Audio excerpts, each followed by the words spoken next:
All right.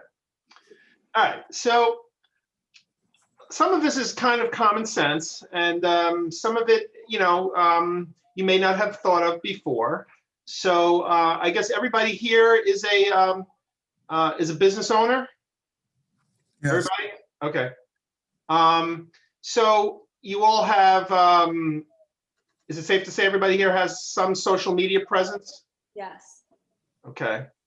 All right. So here's just some thoughts on basically what we're going to cover today is, the why of social media for business. Because, we all have social media that we do, personally. You post pictures of your kids or your cat or whatever. But this is really the why for business. And we're going to talk about the significant 7, all right? Who to follow, where to get some ideas about what to post in social media. And then we're going to talk about the frequency, how often you should post. And then a little known factoid I want to share with you and make sure at the end that we share about something, a big thing you may or may not know about Facebook in general, okay? So here again is sort of the agenda where we're going to talk about the why and again, who to follow. So there are definitely benefits of following the right people and learning from them and seeing what they're posting. Here is sort of the benefits of that. By following other people, they know that you follow them, and it will build your own following. So when you tag somebody when you follow somebody on Twitter or Facebook, they know that you follow them, and more often than not, they'll follow you back. I mean, they may check you out to see, like, are you worth following? And that's also, plays into this. If you're posting stuff that is useful and informational and not just self-serving, that goes a long way to just sort of, getting people to follow you back. And once they do, it increases your own online influence. So for instance, this Zoom presentation today, I have a decent following on, I have over 3,700 followers on Twitter, whatever. Not all of them are local or even members of the chamber. I have thousands of followers on LinkedIn, whatever. So when I put out an announcement, I'm able to at least, influence my own, professional credentials, let people know. Even if they don't attend this event, they know that I'm out there doing this kind of event. They know that I'm specializing in SEO.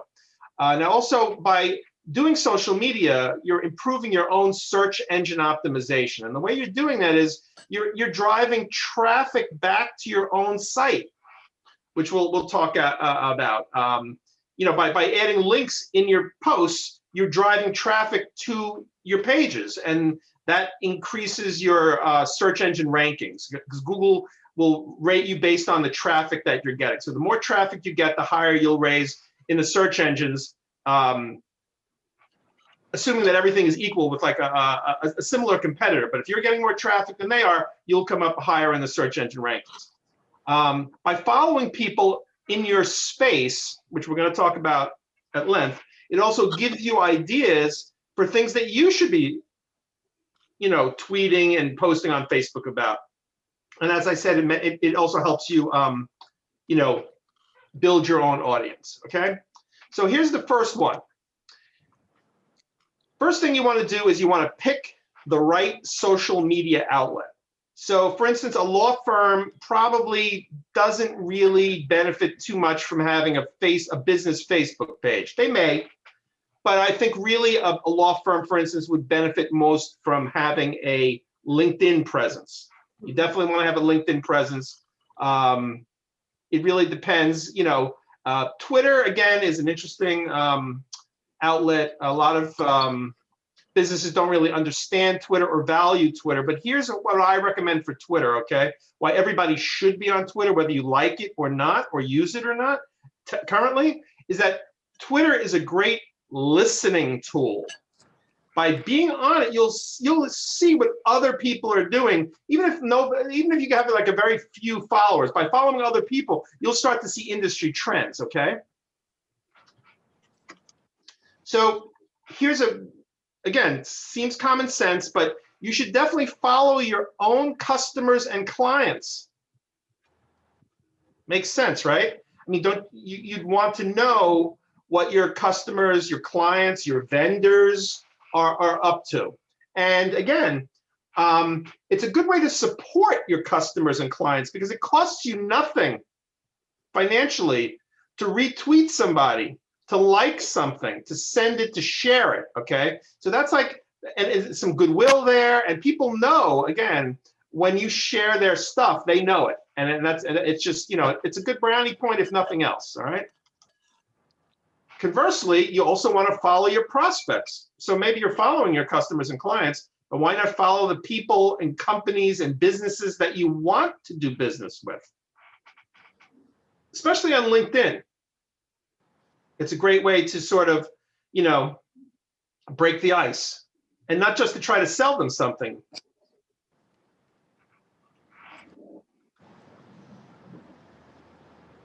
Now, in terms of industry publications, this is a great way to gather intel about your business because, again, social media positions you, or should position you, as an authority in your field. So if you are a,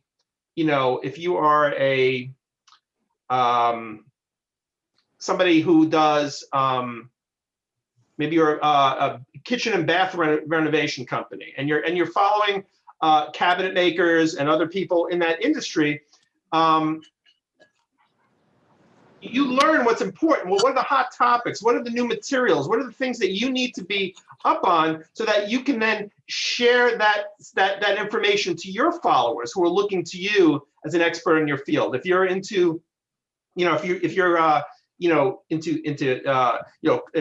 your business is dieting or cooking or health and wellness, for instance, if you're following other health and wellness sites and you see things about trends or recipes or things that are good for people's health, or lower their blood pressure or whatever, and you share that with your audience, people see you as a value and trusted resource for news and information about your industry. So it's a great way to learn what's happening, and then to take that information and retweet it, republish it, repost it. All right. Now, speaking of industry and trade publications, another great thing is to follow reporters and writers who cover your industry, right? So when you're reading a blog post, you see who wrote it, and often they'll have their own Twitter icon or Twitter feed. And even people in the New York Times, they'll post their own Twitter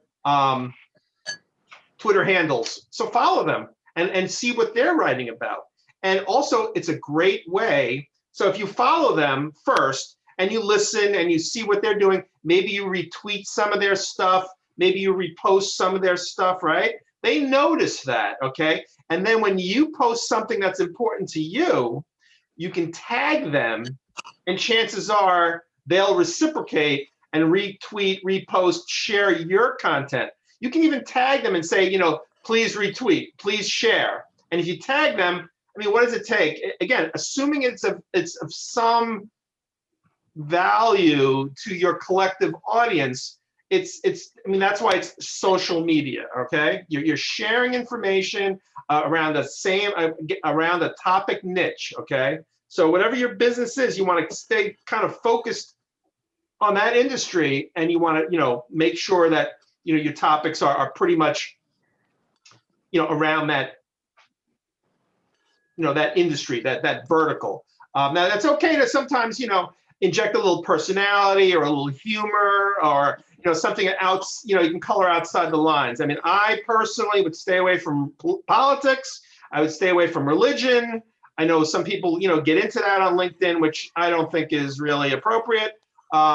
It's sort of like a networking meeting, to go up to somebody and tell them who you voted for, or tell them, your thoughts on religion. I don't think people really want to hear that. So on LinkedIn, I like to really keep it very professional. In social media in general, you're really the voice and persona of your business, okay? So another good group to follow are thought leaders. Now, you probably know who the thought leaders are in your business. If you are a life coach or somebody, maybe you follow Tony Robbins. and you see what Tony Robbins is tweeting about, or what he's posting on his social media. Just who the thought leaders are in your business. It could be somebody as big as Bill Gates, or it could be Gene Sower at Samson Media, the thought leader in SEO and social media. I encourage you all to follow me on social media, and because the things and I'll post some of my my links at the end. But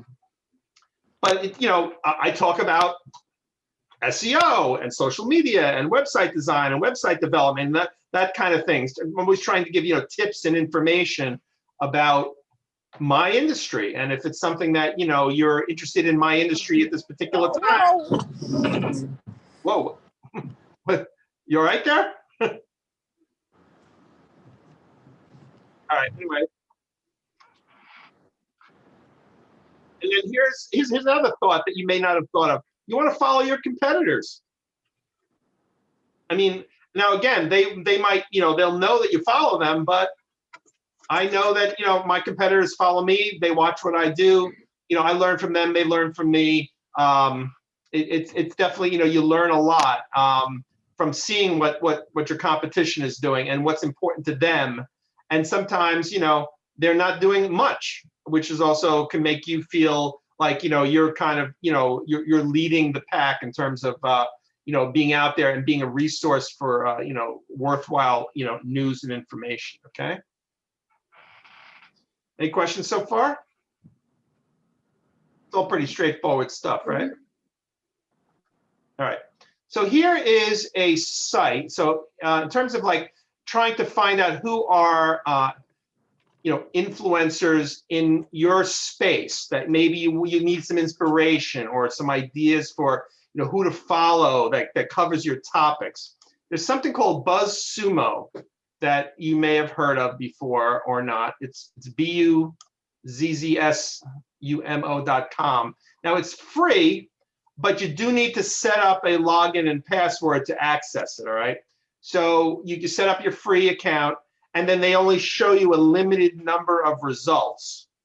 But it can be pretty good and pretty useful in the short term. So for instance, here we typed in vegan diets. So if you were doing, again, a health and wellness or nutrition site or something to do with eating, or, you published a blog on, eating vegan. So here you can see, I typed in vegan diets and I get the top profiles of people in this space. Okay. So here's Family Fizz. They have this page authority is based on a scale of 1 to 100. So they have an established website. Their domain is established. They have 67,000 Twitter followers. All right, so this is somebody who, if you can get them to share your stuff, you're going to be seen by their 67,000 Twitter followers. Here's Joel Kahn, MD.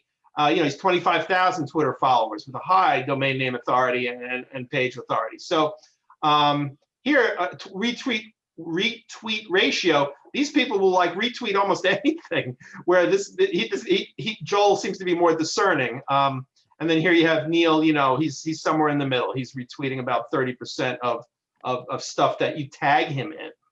So this is an interesting thing. Poke around on here. You can get, this is for Twitter. They have a Facebook version. You can see at the top here of the screen. You can look to see, you can go, this isn't live, this is just a screen grab, but if you want to, go to the content tab and type in vegan diets, it'll give you some of the top content that's out there, some of the stuff that's being shared the most or viewed the most. So it's a good snapshot in time to show you what is hot right now. All right. So Buzzsumo is a good thing.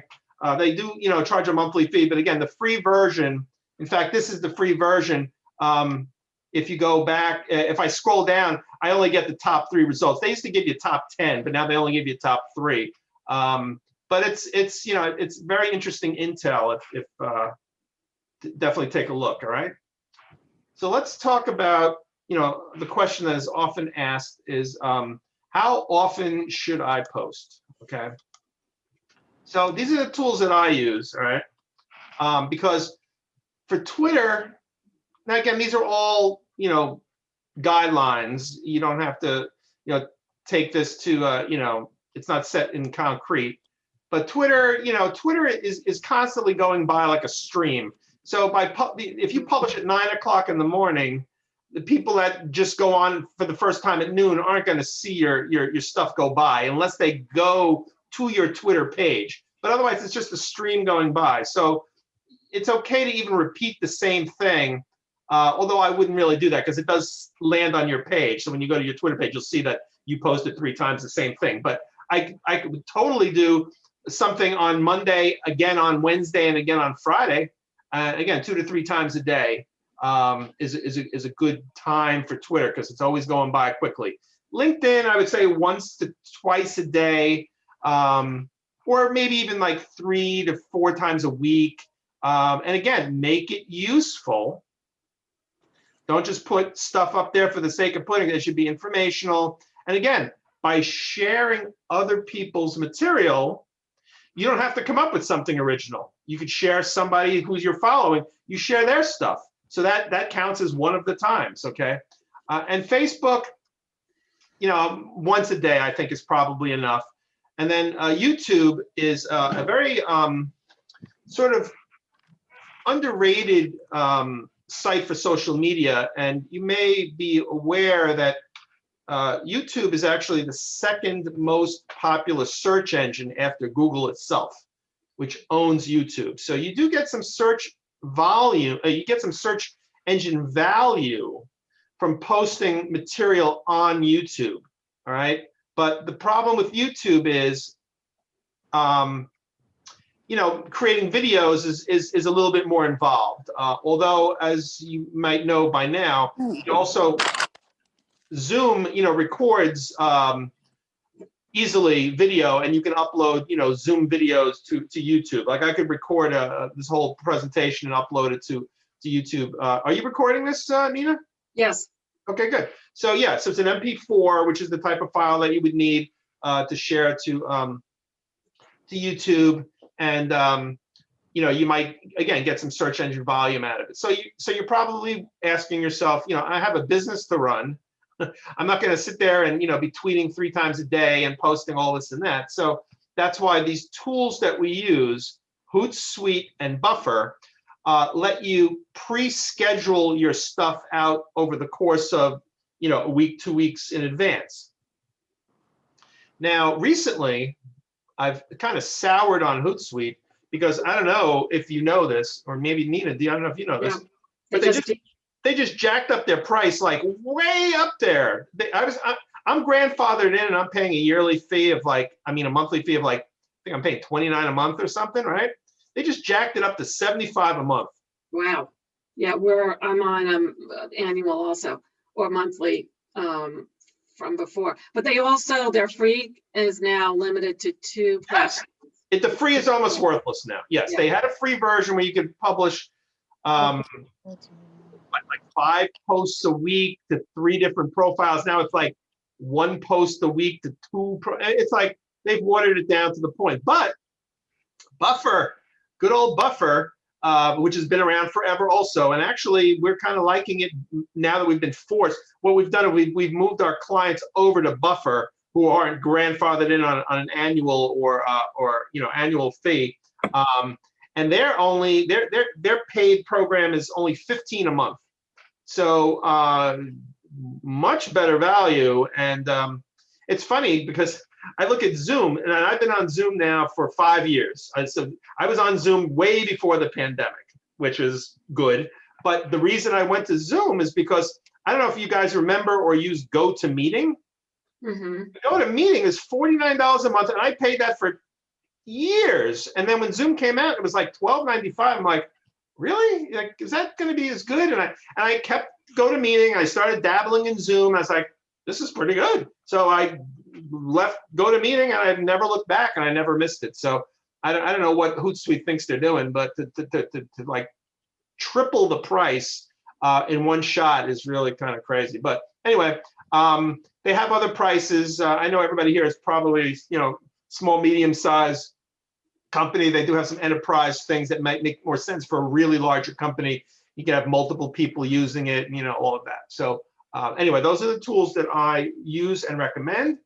And then I wanted to just tell you a little, my little insight into Facebook, okay? So does everybody, let me ask you this, who does not have a business Facebook page? All right, I assume everybody here has a business Facebook page, okay? Yep. So No, I don't. you don't have a business Facebook page? No, I don't even have a personal Facebook page. Okay, all right. Well, the business Facebook page, which is very different than the personal, it reacts very differently on the back end, and it comes with an ad manager. There's things you can do on a business Facebook page that you cannot do on a personal one, and that's fine, right? So in terms of the business Facebook page, just so you know, when you post, if you have 100 followers on your business Facebook page and you post something, Facebook throttles back your views and only lets about 3 to 4% of your own followers see your post. So if you have 100 followers on Facebook, only like 4, 5, or 6 of them will even see the post. It won't even appear on the other people's posts, because really what Facebook has become these days is more of an advertising tool, not a social media tool. For personal, it's fine. When you post a picture of your kids on Facebook, all your friends will see it, but not on your business page. Okay, so Facebook is really good. We're really using it effectively as an ad, as a way to advertise stuff, because you can target people by demographic. But in terms of social media, it's really it's very deceptive, because people think, oh, and that's why a lot of some other digital marketers in my space, may encourage you to like get as many followers as you can, but it's sort of you sort of spinning your wheels, because you can have 1,000 followers, and again, only a fraction of them are ever going to see your post. Whereas Twitter, again, everybody who's on there, who goes on there when you post, will see it. LinkedIn, everybody sees it. Facebook, if they're subscribed, everybody will see your post. But Facebook is really, they're really holding things back. So anyway, here's my social media. If you guys would like to follow me, and I hope that you will. It's all pretty obvious. So Samson Media, and Samson Media 123 on YouTube, and then LinkedIn. It's just my name. You can always find anybody really just by search. And then we also have a much less active business LinkedIn page, because I really post everything from, I only use LinkedIn for my business, so I'm sort of one and the same. So it's not like I have, like on my Gene Sower Facebook page, I'm posting, Grateful Dead concerts and Yankee scores, but on LinkedIn, I'm doing, only, SEO, website design, that kind of thing. So, so anyway, that is my story, and I'm sticking to it.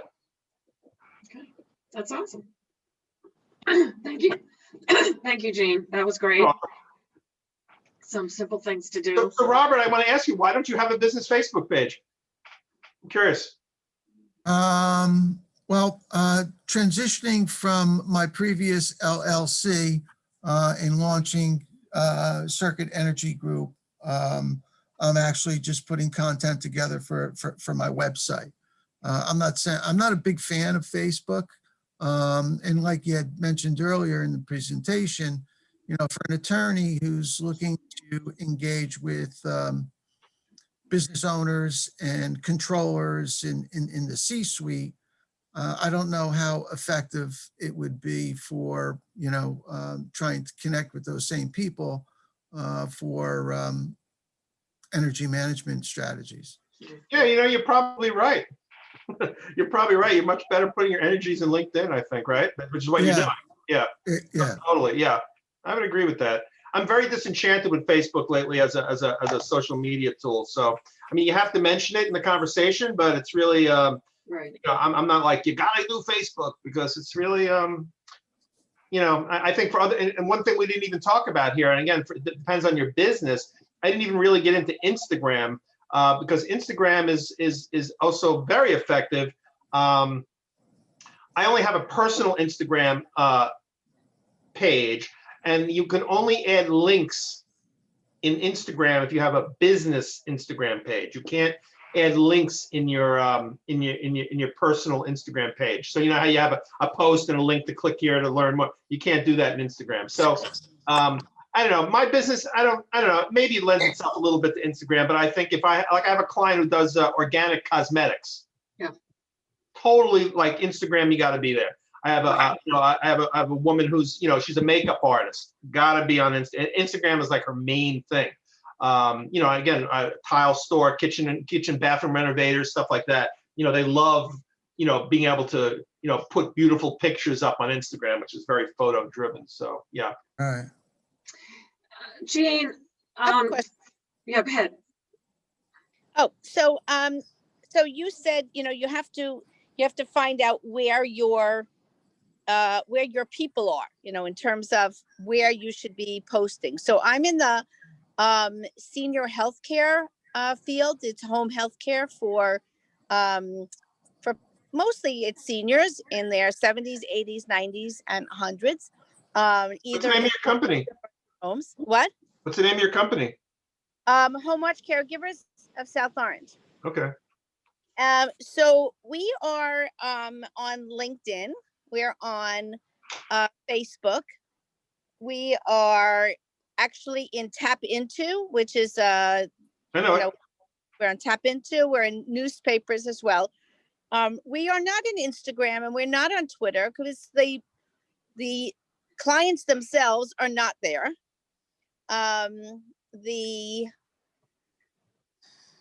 The children are pretty much not there. The children are usually in their 60s and 70s.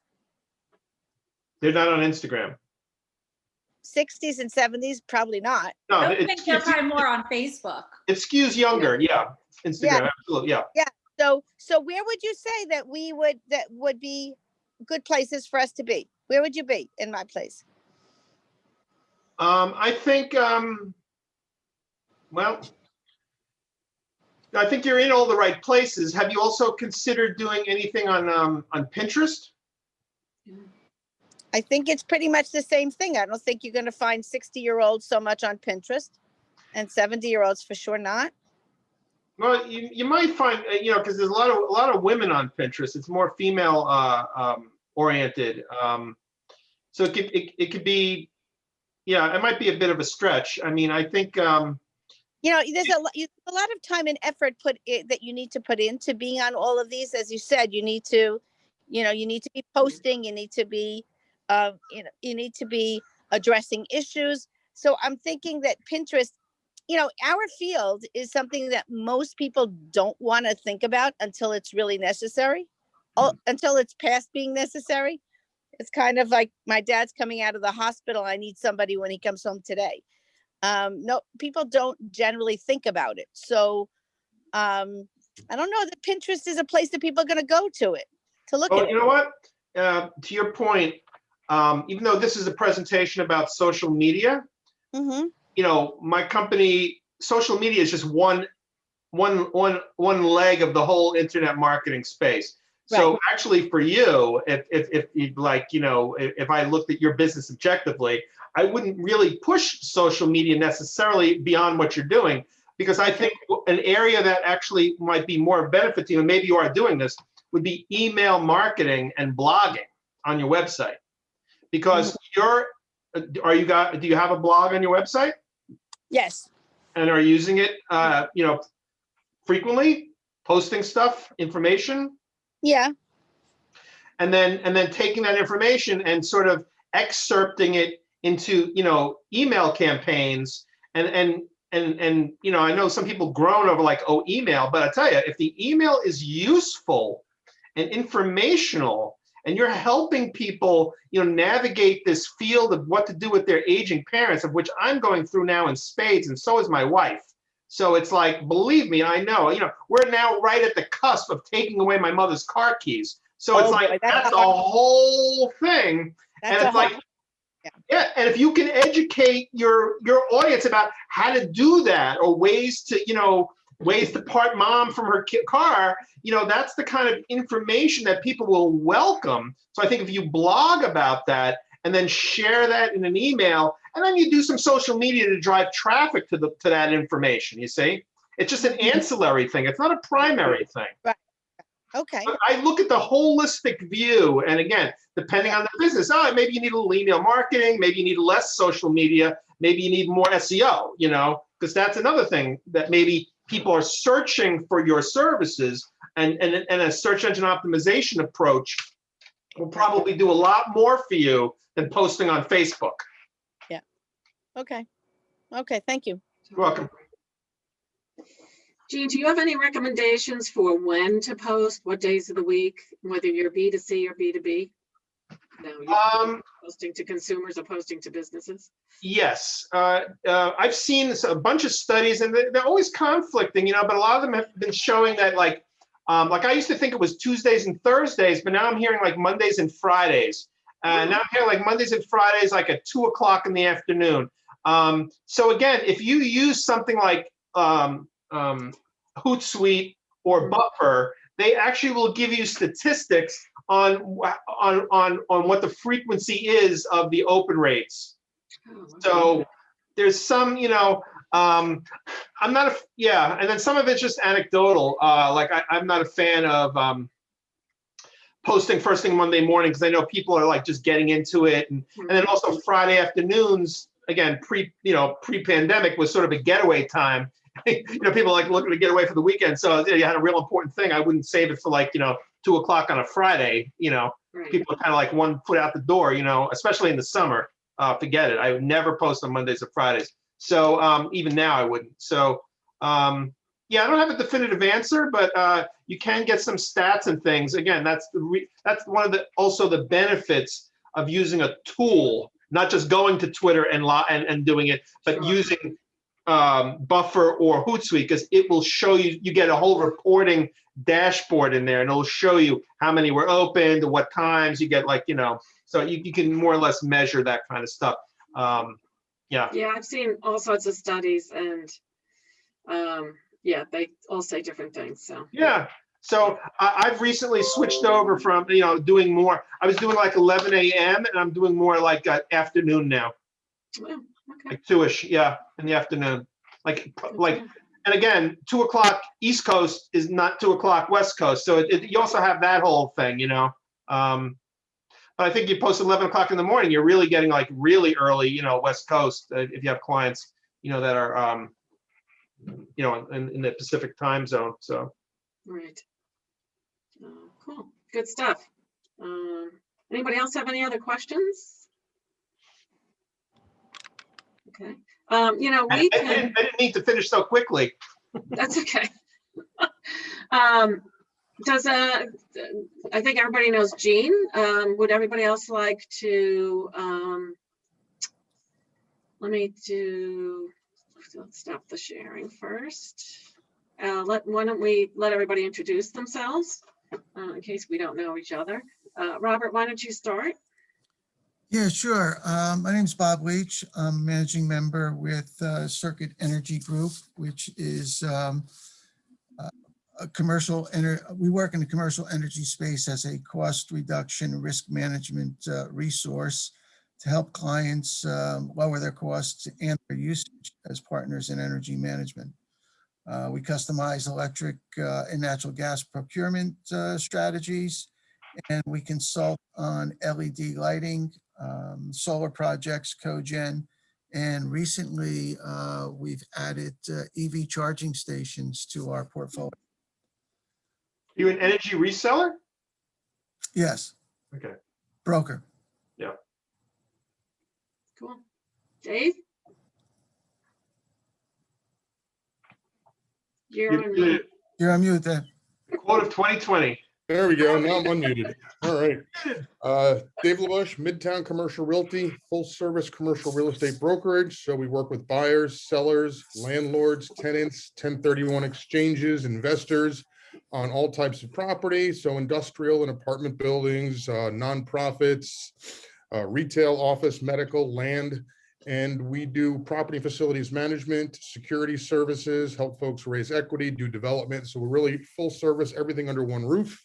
Very collaborative environment, and we take a much different approach in terms of marketing. We really want to get the property out there in front of people to get you the most amount of money in the shortest period of time. So Dave LaBush, Midtown Commercial Realty, Where are you based? based out of Short Hills, and we do work nationally. Mandy, before you run off to pick up your daughter. I gotta run. Hi, guys. I'm Mandy Degenero. I'm an executive assistant by day for a Hudson County real estate agent. And by life, I am a partner in the Juice Plus company where I share whole food nutrition and help people just get as healthy as they possibly can. And I meet you where you're at. And it's all about lifestyle and community and mindset. Very good. Thank You you. are a real influencer in terms of like health and wellness, right? Yes, I definitely take everything that you said. I really do. I follow the hashtags and, wellness and plant-based and, anything in that space. I try to, Right. to look after. Cool. All right, Randy? So I'm Randy Brockman from Home Watch Caregivers, a home health care agency located in South Orange. We cover Essex, Union, Passaic, and Morris counties. We have 108 caregivers who are fully vaccinated. Yay! It's going to become a very, very important thing. As we have seen, our clients are starting to say, I only want somebody who's fully vaccinated. Yeah. It's become more and more, even though it's not state required yet, but more and more places and or individuals who are hiring caregivers want that. Great. And I'll put in my 2 cents. Nina Tucker, besides president of the chamber, also owner of Noesis Marketing, helping businesses apply strategies that will bring them more sales leads, and honing in on who their customers are, who their what their competition is doing, and how to use that to bring better results. So I want to thank everybody for being here today, and also want to remind everyone we have a happy hour coming up at the end of the month on the 29th, and hopefully we will see you all there. We'll do every happy hour we have a different type of discussion, so we'll surprise everybody at that coming up. And we are looking to do something in person for a happy hour, perhaps in June or July. So look for that outdoors. We're just starting to think about it. So Yeah, good. yeah, I think everybody's looking forward to doing something together. So it would be nice. It would be nice to see everybody in person. So Yes. Yeah. all right. So good to see everyone. Thank you. And have a good one. Have a good rest of the Yeah. Nice Take to care. see Thank you. you, everybody. Thank you, Bye. guys. Have a great day. You too.